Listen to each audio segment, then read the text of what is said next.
മോനെ, അവനെ പിടിച്ച് മാറ്റടാ, ആ പെണ്ണ് ചത്തുപോവും. രേഷ്മ യാഷിനോട് പറഞ്ഞതും അവൻ അമ്മയെ ചേർത്ത് പിടിച്ചു. എന്റെ പൊന്നമ്മ, അവന്റെ ദേഷ്യം തീരട്ടെ. ഞാൻ ഇടയിൽ കയറിയ ആ ചെകുത്താൻ എന്നെ വെച്ചേക്കില്ല. ഇപ്പൊ ഇരുന്ന് എന്റെ ചെക്കിന്റെ പെർഫോമൻസ് കാണാമേ. അവരുടെ താടിയിൽ പിടിച്ച് കൊഞ്ചിച്ചുകൊണ്ട് പറഞ്ഞതും അമ്മ അവനെ കൂർപ്പിച്ച് നോക്കി. ശ്വാസം കിട്ടാതെ നീലിമ പിടഞ്ഞതും അവൻ കൈയെടുത്തു. എടുത്തോണ്ട് പോടി നിന്റെ തന്തയെ. ഇനി യാഷിന് നേരെ നിന്റെ നീലങ്ങാനും പതിഞ്ഞ പെറുക്കെ കൂട്ടാൻ കഴിയാത്തതുമാക്കും ജാണ്ടിനെയും. നീലിമ ഭയത്തോടെ അച്ഛനെ എഴുന്നേൽപ്പിച്ചു. അപ്പോൾ തന്നെ സ്ഥലം കാലിയാക്കി. യാഷ്. അമ്മയെ കൊഞ്ചിച്ചിരിക്കുന്ന യാഷ് അവന്റെ വിളി കേട്ടില്ല. പീഷ്. നാദ് അലറിയതും കേട്ടെന്ന് എല്ലാവരും ഒന്ന് പതറി. യാഷ് നിലച്ചുകൊണ്ട് നാദിന്റെ അടുത്തേക്ക് വന്നു. എടുക്കാവുള്ളൊക്കെ എടുത്തോ, ഇന്നലെ നമ്മൾ തിരികെ പോവും. പിള്ളി ഒന്ന് കടിപ്പിച്ചു നോക്കി. കണ്ണ മുറിയിലേക്ക് പോയി. അച്ഛന്റെ മകൻ തന്നെ. ചുണ്ടിൽ വിരിഞ്ഞ ചിരി മറച്ചു വെച്ചുകൊണ്ട് പിള്ള അവൻ പുഴ വഴിയെ നോക്കി നിന്നു. ഹാവു, എന്തപ്പോ ഇവിടെ നടന്നേ?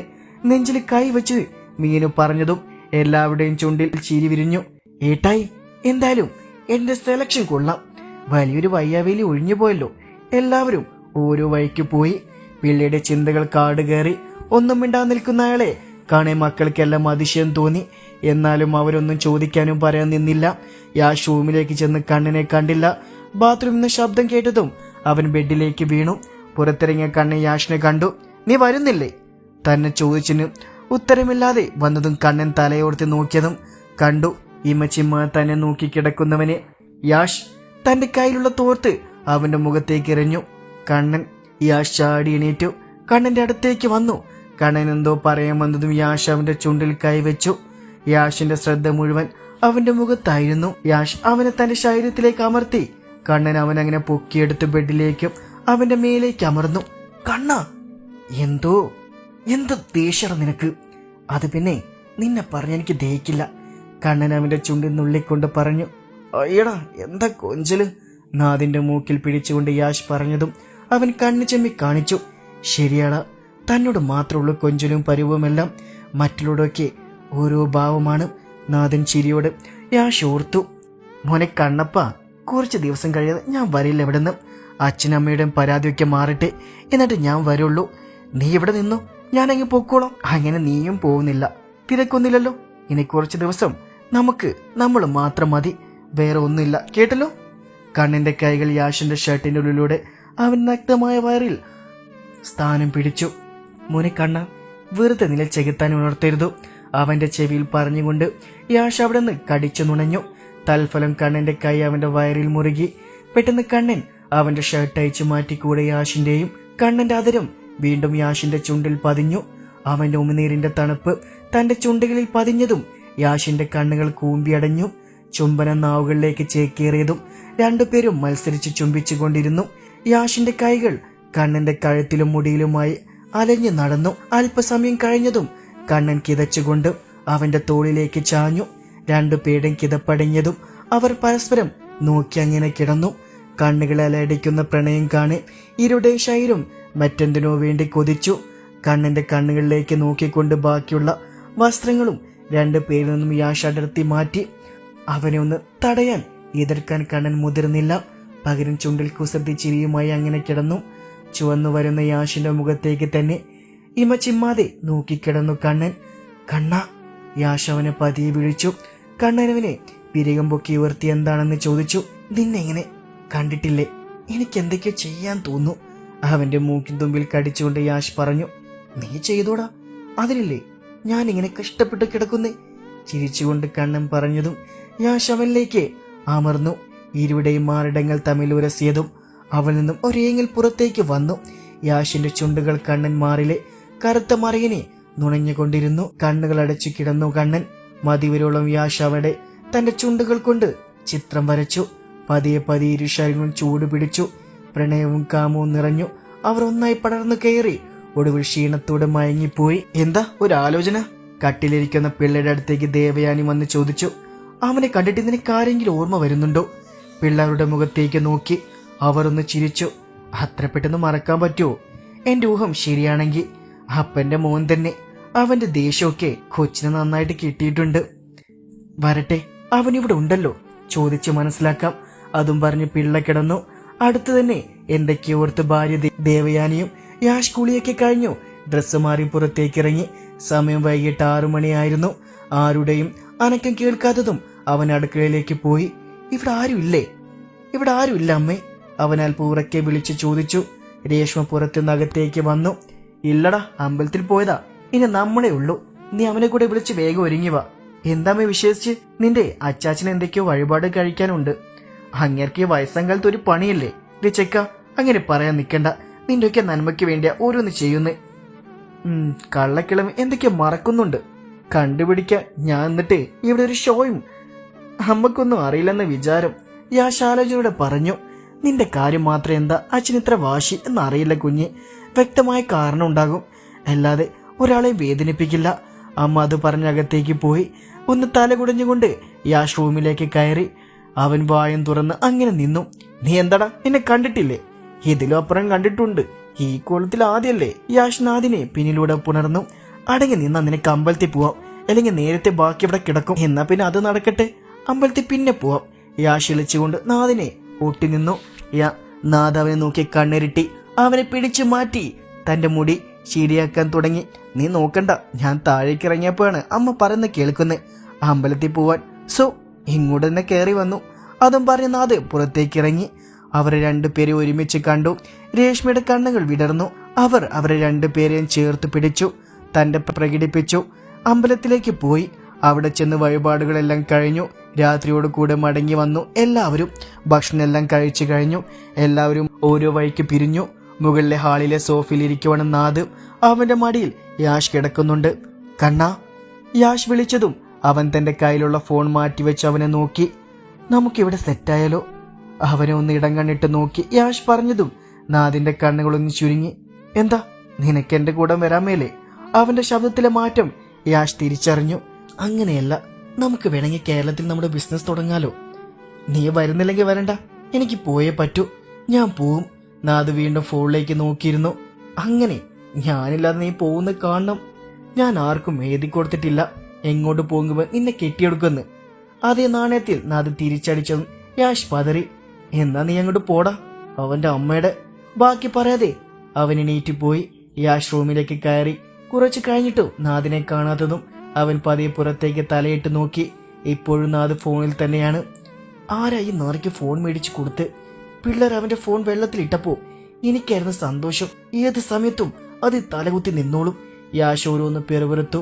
പറയാമല്ലതുണ്ടെങ്കി ഉറക്കെ പറയടാ, നാദ് വിളിച്ചു പറഞ്ഞതും യാഷ് അങ്ങോട്ട് പാഞ്ഞു. ഇങ്ങോട്ട് വാടം ഡാഷ് മോനെ. അവന്റെ കയ്യിൽ നിന്ന് ഫോൺ വാങ്ങി അവനെ പിടിച്ചു വലിച്ച റൂമിലേക്ക് കയറി ഡോർ അടച്ചു. നാദിനെ ബെഡിലേക്ക് തള്ളിയിട്ടു.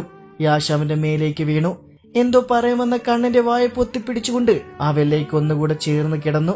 ഒരു ചിരിയോടെ നാദ് അവനെ ചേർത്ത് പിടിച്ചു. ദിവസങ്ങൾ അങ്ങനെ ഓടി മറഞ്ഞു. ഇതിനോടകം നാദിന്റെ സ്വഭാവം എല്ലാവരും മനസ്സിലാക്കി. യാഷിനോടും അവന്റെ അച്ഛനോടും അമ്മയോടും ഒഴികെ വീട്ടിൽ വേറെ ആരുമില്ല എന്ന മട്ടിലാണ് അവന്റെ നടപ്പ്. അത് ശീലമായതുകൊണ്ട് തന്നെ അവർക്കതൊരു വിഷമമായിരുന്നില്ല. മിന്നുവും ചിന്നും അവനോട് സംസാരിക്കാൻ നോക്കെങ്കിലും ഒന്നോ രണ്ടോ വാക്കിൽ അവൻ നിർത്തും. അതോടെ അവരും അത് ഉപേക്ഷിച്ചു. കുറച്ച് ദിവസങ്ങളായുള്ളൂ. നാദിന്റെ തിരക്ക് യാഷ് ഉൾപ്പെടെ എല്ലാവരും ശ്രദ്ധിക്കുന്നുണ്ടായിരുന്നു. സമയമാകുമ്പോൾ അവൻ പറയുമെന്ന് വിചാരിച്ചു. അങ്ങനെയിരിക്കെ യാഷും കണ്ണനും കൂടെ പുറത്തേക്ക് ഇറങ്ങിയതാണ്. യാഷ് ചോദിച്ചിട്ടും എങ്ങോട്ടാണെന്ന് അവൻ പറഞ്ഞില്ല. ഏറെ നേരത്തെ യാത്രയ്ക്ക് ശേഷം എത്തിച്ചേർന്ന സ്ഥലം കണ്ടതും യാഷിന്റെ കണ്ണുകൾ തിളങ്ങി. അവനൊന്ന് കണ്ണനെ നോക്കിയതും അവൻ മനോഹരമായി ഒന്ന് ചിരിച്ചു കാണിച്ചു. സിറ്റിയിലെ തന്നെ അറിയപ്പെടുന്ന AB കമ്പനിയുടെ പേരിനു പകരം അവിടെ തെളിഞ്ഞു നിൽക്കുന്നു JB വേൾഡ് നെയിം ബോർഡ്. കാലിൽ നിറങ്ങിയതും യാഷ് കണ്ണനെ മുറുകെ കെട്ടിപ്പിടിച്ചു. ഇതൊക്കെ എപ്പോ നടന്നു? എന്നോടൊരു വാക്കുപോലും പറഞ്ഞില്ലല്ലോ. യാഷ് അവനോട് പരാതി പറഞ്ഞു. സർപ്രൈസ്. അവനെ ചേർത്ത് പിടിച്ചുകൊണ്ട് അകത്തേക്ക് കയറി ഓഫീസ് റൂമിലേക്ക് കയറി. നീ പറഞ്ഞ പോലെ കേരളത്തിലെ നമ്മുടെ ആദ്യത്തെ സെറ്റ്. ഇതൊക്കെ എപ്പോ? ഞാനിവിടെ വന്നപ്പോഴേ ഈ ബിൽഡിംഗ് നോട്ടം ഇട്ടതാ. ഇതിന്റെ ഉടമസ്ഥത വിൽക്കാൻ വെച്ചതാ എന്നറിഞ്ഞതോ പിന്നെ ഒന്നും നോക്കിയില്ല, ഇതങ്ങ് വാങ്ങി. നാദ് പറഞ്ഞതും യാഷ് അവനെ നോക്കി കണ്ണുരുട്ടി. ഇനി എന്താ പ്ലാൻ? ഇവിടെ എന്താ ഉണ്ടാക്കാൻ ഉദ്ദേശിക്കുന്നേ? അത് നിനക്ക് വിട്ടു തന്നു, നിന്റെ ഇഷ്ടം പോലെ. നാദ് പറഞ്ഞതും യാഷ് തലയാട്ടി. ഏറെ നേരം അവിടെ ഇരുന്നു. കാര്യങ്ങളെല്ലാം ഡിസ്കസ് ചെയ്തു. എന്നാൽ അവർ അറിഞ്ഞില്ല തങ്ങൾക്കിത് കാരണം നേരിടേണ്ടി വരുന്ന പ്രതിസന്ധികളെ. പിറ്റേ ദിവസം മുതൽ അവർ ഓഫീസിൽ പോയി തുടങ്ങി. യാഷ് അന്ന് തന്നെ എല്ലാവരോടും പറഞ്ഞിരുന്നു. നാദിന്റെ മുഖത്ത് പ്രത്യേകിച്ച് മാറ്റമൊന്നും കണ്ടില്ല. 2-3 ദിവസത്തെ പരിപാടി കൊണ്ട് തന്നെ അവിടെയുള്ള വർക്കുകളെല്ലാം പെട്ടെന്ന് കഴിഞ്ഞു. എന്ത് തുടങ്ങണമെന്നൊരു ധാരണ ഇതുവരെ കണ്ടെത്താനായില്ല യാഷിന്.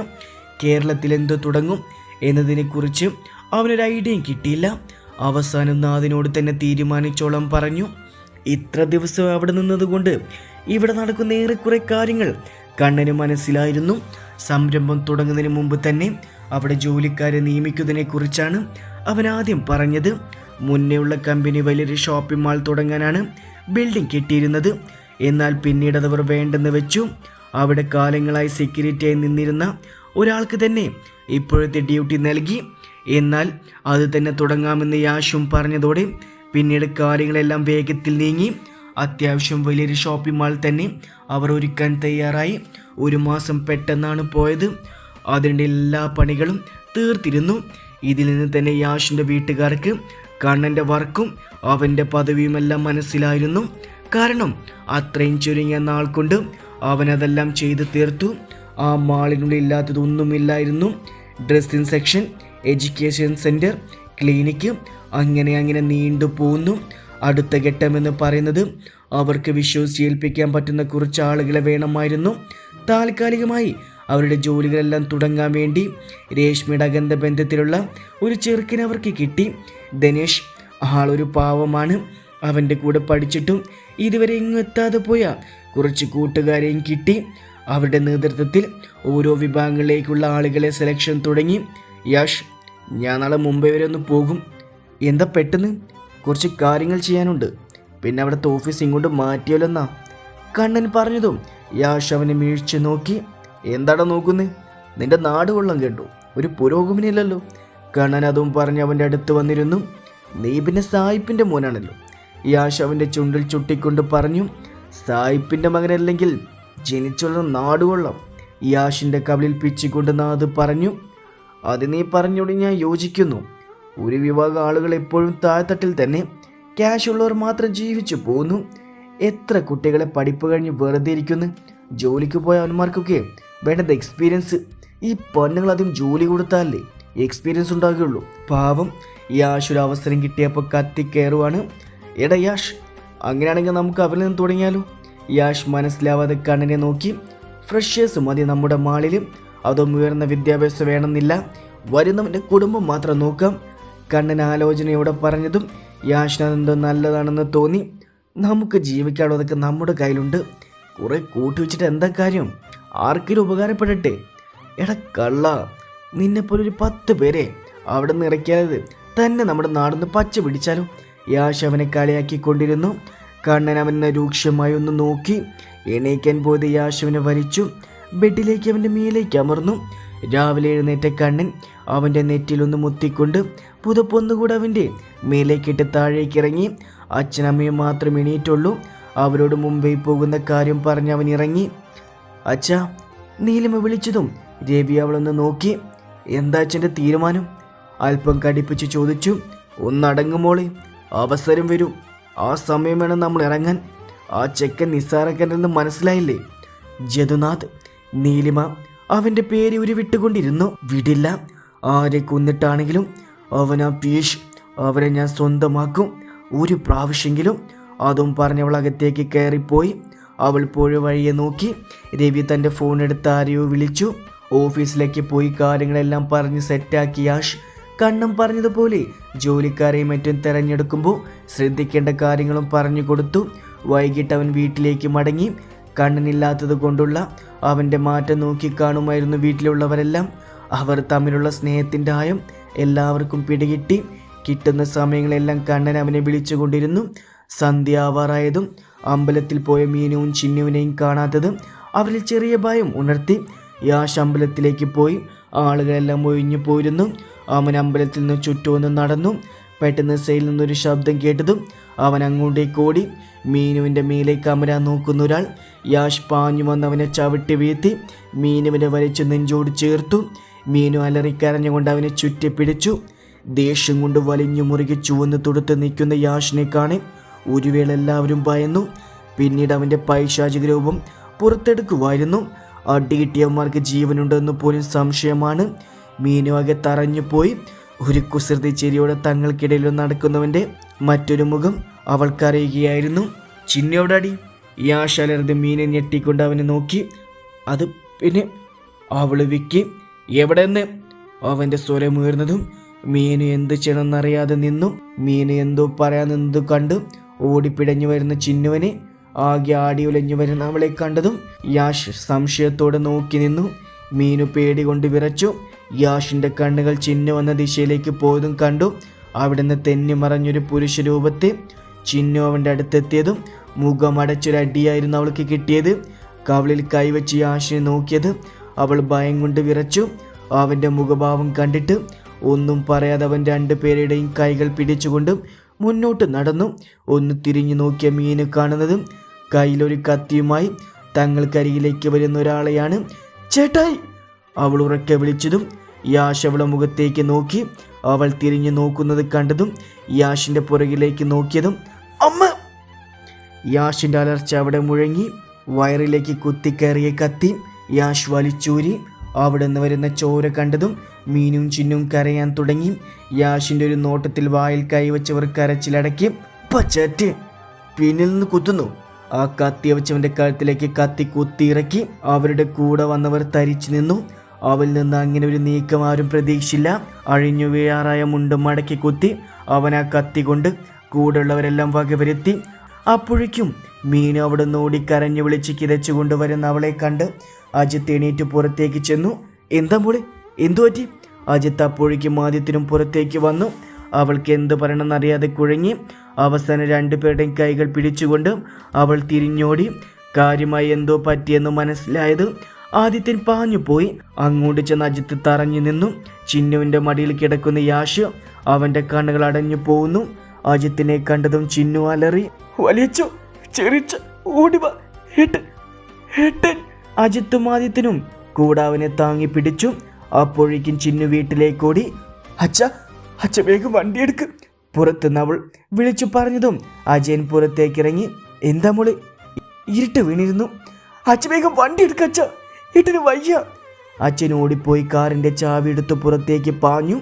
ആ സമയം കൊണ്ട് യാഷിനെ എടുത്ത് അവർ അങ്ങോട്ട് വന്നിരുന്നു. വേഗം കാർ തുറന്നു കയറിയവർ ഹോസ്പിറ്റലിലേക്ക് പോയി. വീട്ടിലുള്ള എല്ലാവരും പുറത്തെത്തിയിരുന്നു. എന്തു പറ്റിൻ്റെ കുഞ്ഞിന്? പിള്ളയുടെ ശബ്ദമുയർന്നു.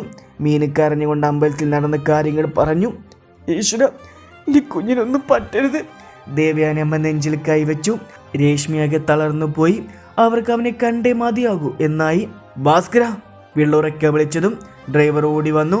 പിള്ളെ രേഷ്മി മതിൽ കയറി ബാക്കിയുള്ളവരെ വീട്ടിൽ തന്നെ നിർത്തി. സാർ, കണ്ണൻ്റെ പി അവനെ വിളിച്ചതും അവൻ തലയുയർത്തി നോക്കി. അവരെത്തിയിട്ടുണ്ട്, മീറ്റ് തുടങ്ങിയ സമയമായി അവൾ പറഞ്ഞതും അവൻ എണീറ്റ് ഹാളിലേക്ക് നടന്നു. ഫോൺ പോക്കിൽ നിന്ന് എടുത്ത് ടേബിൾ വെച്ചപ്പോഴാണ് യാഷിൻ്റെ കോൾ വന്ന് കണ്ടത്. ഷിറ്റ്, അവൻ വിളിച്ചിട്ട് 1 മണിക്കൂർ കഴിഞ്ഞല്ലോ. സൈലൻ്റ് അതുകൊണ്ട് കേട്ടില്ല. ഇനി അത് കഴിഞ്ഞിട്ട് വിളിക്കാം. ചെക്കൻ്റെ വായിലിരിക്കുന്ന കേൾക്കാൻ വയ്യ. അന്ന് യാഷ് കാരണം അവന് തിരികെ കിട്ടിയ ടെൻഡായിരുന്നു. അവരോട് ആദ്യം തന്നെ സോറി പറഞ്ഞു. മീറ്റിംഗ് തുടങ്ങി. എല്ലാം ഭംഗിയായി അവസാനിച്ചു. അവർ കൈ കൊടുത്ത് പിരിഞ്ഞു. 2 ഡേ കൂടെ നീ അവിടെ നിൽക്കും. അത് കഴിഞ്ഞ് ചേട്ടൻ വരുന്നുണ്ട്. ഫോണെടുത്ത് യാഷിൻ്റെ പിക്ക് നോക്കി പറഞ്ഞു. അവൻ ഫ്ലാറ്റിലേക്ക് പോയി. ഐസിയുവിൻ്റെ മുന്നിൽ നിൽക്കുവാണ് എല്ലാവരും. രേഷ്മ കരഞ്ഞുകൊണ്ട് അജിത്തിൻ്റെ തോളിൽ ചാരി. ഡോർ തുറക്കുന്ന ശബ്ദം കേട്ട് എല്ലാവരും എണീറ്റു. ഡോക്ടർ, ഞങ്ങളുടെ മകന് കുഴപ്പമൊന്നുമില്ല. 2 മുറിക്ക് കഴിഞ്ഞിട്ട് റൂമിലേക്ക് മാറ്റാം. കുറച്ച് ആഴത്തിലുള്ള മുറിവാണ്. ഉണങ്ങുന്നത് വരെ നന്നായിട്ട് ശ്രദ്ധിക്കണം. ഡോക്ടറിൻ്റെ വാക്കുകൾ അവരിൽ ആശ്വാസം നിറച്ചു. 2 മണിക്കൂർ കഴിഞ്ഞതും യാഷിനെ റൂമിലേക്ക് മാറ്റി. സർജറി കഴിഞ്ഞതുകൊണ്ട് തന്നെ അവൻ മയക്കത്തിലായിരുന്നു. കുഴപ്പമൊന്നുമില്ലാത്തത് കൊണ്ട് തന്നെ അജിത്തും രേഷ്മയും അവിടെ നിന്ന് ബാക്കിയുള്ളവരെ വീട്ടിലേക്ക് പറഞ്ഞയച്ചു. ഇടയ്ക്കിടെ അജിത്ത് അവനെ ചെക്കപ്പ് ചെയ്തുകൊണ്ടിരുന്നു. ഡോറിൽ തുടരെയുള്ള തട്ടൽ കേട്ടുകൊണ്ടാണ് രേഷ്മ കണ്ണ് തുറന്നത്. സമയം നോക്കി അവർ വേഗം അജിത്തിനെ എഴുന്നേൽപ്പിച്ചു. ഇനിയും ഡോർ തുറന്നില്ലെങ്കിൽ ചവിട്ടി പൊളിക്കുമെന്ന് തോന്നിയത്. അച്ഛൻ വേഗം ഡോർ തുറന്നു. കാറ്റുപോലെ അകത്തേക്ക് പാഞ്ഞു വന്ന് കണ്ണൻ യാഷിനെ നോക്കി. അവൻ്റെ കണ്ണുകൾ നിറഞ്ഞു. തൻ്റെ ഇത്ര നേരത്തെ ടെൻഷൻ മുഴുവൻ യാഷിൻ്റെ നെറ്റിയിൽ ചുണ്ടുകൾ അമർത്തി കുറച്ച സമയം അവിടെ തന്നെ നിന്നു. രേഷ്മി അജിത്തും പരസ്പരം നോക്കി പുറത്തേക്ക് നടന്നു. ഒന്നവിടെ നിന്നേ. ഇതുവരെ ഇല്ലാത്ത ഗൗരവം കണ്ണൻ്റെ വാക്കുകൾ തെളിഞ്ഞു. ഇതെങ്ങനെ പറ്റിയേ? കൈകൾ രണ്ടും പിണച്ചു കെട്ടി നാദ് ചോദിച്ചു. മോന് നോ. ചോദിച്ചതിന് മാത്രം ആൻസർ പറയണം. കൈയെടുത്ത് അവരെ തടഞ്ഞുകൊണ്ട് നാദ് പറഞ്ഞു. രേഷ്മിക്ക് അവനെ കണ്ടതും ചെറുതായി ഭയം തോന്നി. ഇത്ര ദിവസം തങ്ങളോട് സംസാരിച്ച് നടന്ന കണ്ണനെ അവർക്ക് ആ സമയം അവനിൽ കാണാൻ കഴിഞ്ഞില്ല. അജിത്ത് തനിക്കറിയാവുന്നത് അവന് പറഞ്ഞു കൊടുത്തു. കണ്ണുകളൊന്ന് ഇറകി അടച്ചു തുറന്നുകൊണ്ട് നാഗ് തൻ്റെ ദേഷ്യം പരമാവധി അടക്കി. ഇനി നിങ്ങൾക്ക് പോവാം, കണ്ണൻ അല്പം കടിപ്പിച്ച് പറഞ്ഞതും അവർ പരസ്പരം നോക്കി. മോനെ അത് പിന്നെ പോവാൻ, കണ്ണൻ ഒന്നുകൂടെ തറപ്പിച്ച് പറഞ്ഞതും രേഷ്മ സാരി തലപ്പ് കൊണ്ട് വായു പൊത്തി. അജിത്ത് അവരെ ചേർത്ത് പിടിച്ചു. പുറത്തേക്ക് ഇറങ്ങിയതും കണ്ണൻ ഡോറടിച്ചു. യാഷിൻ്റെ അടുത്തേക്ക് ചെന്നു. ഏട്ടാ, നമ്മുടെ മോന്. താൻ എന്താരോശു, സന്തോഷിക്കില്ല വേണ്ടത്. നമ്മളില്ലെങ്കിലും നമ്മുടെ മോൻ്റെ ജീവൻ സുരക്ഷിതമായിരിക്കും. രേഷ്മയുടെ കണ്ണുകൾ തുടച്ചു അജിത്ത് പറഞ്ഞു. നീ കണ്ടതല്ലേ കണ്ണൻ്റെ സ്വഭാവം. അവനാകെ അറ്റാച്ച്മെൻ്റ് ഉള്ളത് നമ്മുടെ മോനോടാണ്. അവനോടുള്ള സ്നേഹക്കൂടുതൽ കൊണ്ട് അവൻ്റെ അച്ഛനും അമ്മയും എന്ന പരിഗണന കുറച്ചെങ്കിലും നമുക്ക് തരുന്നത്. ആ വീട്ടിലെ വേറെ ആരെങ്കിലും അവൻ മൈൻഡ് ചെയ്യാറുണ്ടോ? അജിത്ത് ചോദിച്ചതും രേഷ്മ അതെന്നർത്ഥത്തിൽ തലയാട്ടി. ഇപ്പോൾ നീ വാ, അവൻ്റെ ദേഷ്യമൊക്കെ ആറി തണുക്കട്ടെ. എന്തൊക്കെ കാണിച്ചു കൂട്ടുവാവുക. എന്നാൽ ഇത്ര പെട്ടെന്ന് ഇങ്ങനെ അവൻ ഇവിടെ എത്തി എന്നാ അജിത്ത് നെടുവീർപ്പോടെ പറഞ്ഞുകൊണ്ട് കാറിലേക്ക് കയറി. കണ്ണൻ യാഷിൻ്റെ മുഖത്തേക്ക് തന്നെ നോക്കിയിരുന്നു. ഒരു പോറൽ പോലും ഏൽപ്പിക്കാതെ കൊണ്ടു നടന്നതാ. എൻ്റെ കണ്ണെന്ന് തെറ്റിയപ്പോഴേക്കും ഇവിടെ വരെയായി. വിടില്ല ഞാൻ. ഇവൻ അനുഭവിച്ച ഓരോ വേദനയ്ക്ക് നരകിപ്പിക്കും. വലിഞ്ഞു മുറുകിയ മുഖത്തോടെ കണ്ണൻ പുലമ്പി. അവൻ്റെ ദേഷ്യം നിയന്ത്രിക്കാൻ കഴിയാതെ വന്നതും ചുവരിലേക്ക് കൈകൊണ്ട് ആഞ്ഞിടിച്ചു. അല്പനേരം കഴിഞ്ഞതും ഉള്ളിലുള്ള സംഘർഷങ്ങളെല്ലാം മഴ വന്നതുപോലെ തോന്നിയതും യാഷിൻ്റെ കൂടെ ബെഡിൽ കയറി കിടന്നു. അവനെ ചേർത്ത് പിടിച്ചു. ചെറിയ വേദനയോടെ കണ്ണുകൾ തുറന്നു. യാഷ് കാണുന്നത് തന്നെ ചേർത്ത് പിടിച്ച് കിടക്കുന്ന കണ്ണനെയാണ്. യാഷിൻ്റെ ചുണ്ടിൽ പുഞ്ചിരി വിരിഞ്ഞു. കണ്ണടച്ച് കിടന്ന നാദ് കണ്ണുകൾ തുറന്ന് അവനെ നോക്കിയതും യാഷ് കണ്ണുകൾ ചിമ്മിക്കാണിച്ചു. ഒന്ന് എണീപ്പിക്കടാ, ഒരേ കിടപ്പ് ഇന്നലെ തൊട്ട്. യാഷ് എണീപ്പിക്കുന്നതും കണ്ണൻ ചാടിനേറ്റു. മിണ്ടാതെ കിടക്കടാ, പുറഞ്ഞു കേൾക്കാൻ നിന്ന് അറിയാലോ. ഒരിക്കലും എണീക്കാൻ പറ്റാത്ത തരത്തിൽ കിടത്തും ഞാൻ. അവൻ്റെ സംസാരത്തിൽ നിന്നും ദേഷ്യം മനസ്സിലാക്കിയ യാഷ് നല്ല കുട്ടിയെ കിടന്നു.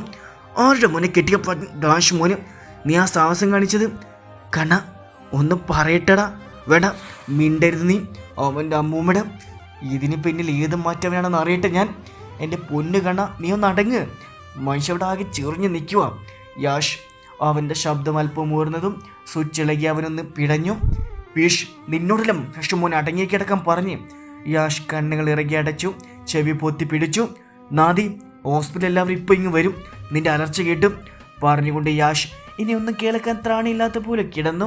ഒന്നും മിണ്ടാതെ അവർ അങ്ങനെ ഇരുന്നു. തങ്ങൾക്കിടയിൽ മൗനമാണ്.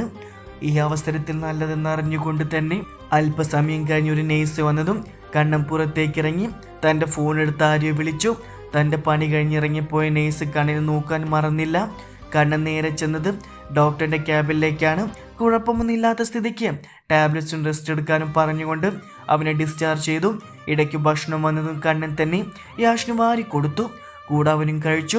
യാഷിൻ്റെ മുറിവ് ഡ്രസ്സ് ചെയ്തു. കണ്ണൻ യാഷിനെ തൻ്റെ കൈകൾ കോരിയെടുത്തു. പുറത്തേക്ക് നടന്നു. മുന്നിലെ സീറ്റിലേക്ക് അവനെ ശ്രദ്ധിച്ചിരുത്തി. കണ്ണൻ ഡ്രൈവിംഗ് സീറ്റിലേക്ക് ഇരുന്നു. യാഷിൻ്റെ സീറ്റ് ചായച്ചു അവനെ കിടക്കാൻ പാകത്തിനാക്കി കൊടുത്തു. ഇരുവരും ഒന്നും മിണ്ടാതെ യാത്ര തുടർന്നു. കോവിലകൻ തറവാട്ടിലുള്ളവരെല്ലാം ഹോസ്പിറ്റലിൽ പോകാൻ തയ്യാറാവുകയായിരുന്നു. അപ്പോഴാണ് ഭാസ്കരൻ്റെ കോൾ വന്നത്. അവനിൽ നിന്ന് യാഷ് ഡിസ്ചാർജായി കണ്ണൻ്റെ കൂടെ വന്നെന്നറിഞ്ഞതിൽ പിന്നെയാണ് എല്ലാവരും സമാധാനത്തോടെ ഇരുന്നത്. എന്നാൽ ആ ചേട്ടായി എങ്ങനെ ഇവിടെ എത്തി? ആർക്കറിയാം. അവിടെയാണെങ്കിൽ ഇവിടെ നടക്കുന്നതെല്ലാം അറിയുന്നുണ്ടാവും. പിന്നീട് അങ്ങോട്ട് ഒരു കാത്തിരിപ്പായിരുന്നു അവർ. എന്നാൽ അകത്ത് 2 പേർ പേടിച്ചിരിക്കുമായിരുന്നു. മീനു, ഡി, ഞാൻ ഒറ്റൊരുത്തി കാരണം ഇതൊക്കെ നടന്നത്. നിന്നോട് ഞാൻ അപ്പോഴും പറഞ്ഞതാ കണ്ടതുമായി കൊഞ്ചിക്കൊഴി നിൽക്കേണ്ടെന്ന്. മീനു, എല്ലാം അറിയുന്നത് നീ തന്നെ. എനിക്കറിയില്ല ചിന്നു. ചേട്ടായി മിക്കവാറും അവനെ കണ്ടിട്ടുണ്ടാവും. ആരാണെന്ന് ചോദിച്ചു വന്ന എനിക്ക് പറയേണ്ടി വരും. മീനു പറഞ്ഞതും ചിന്നു ഒരു നിമിഷം ആലോചിച്ചു. ഇല്ല മീനു, സമ്മതിക്കില്ല ഞാൻ. എനിക്ക് അവനെ വേണം. ഇഷ്ടപ്പെട്ടു പോയി ഞാൻ. നിന്റെ വായിൽ നിന്ന് സത്യങ്ങൾ പുറത്തു വരരുത്. കുടിലതയോടെ ചിന്നു പറഞ്ഞുകൊണ്ടിരുന്നു.